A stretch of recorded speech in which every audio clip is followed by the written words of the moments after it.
What is a commonly held misconception of your tradition, and what would you like us to know? I don't think anyone has any misconceptions about it. Media does a great job of representing us. Where do I start? Did I just list them? Like sort of bullet points? There is less than, we make up less than 1% of the population here in the United States, and we have not secretly launched a takeover of the country. We're not trying to replace the Constitution with Sharia law. We don't want to kill everybody. We're just as curious as to where ISIS came from as everybody else is. We don't oppress women in our tradition, or our tradition is not one that... I'll use that one. Okay. That's the one.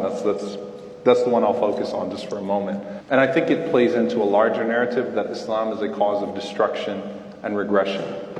And I'd like people to just take a moment to consider that we are a 1400-year-old religion, and that within Islam you had the birth of hospitals and medicine. The first university in the world was founded by a Muslim woman.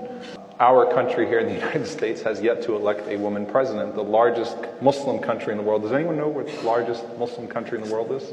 Indonesia has already had 2 female prime ministers.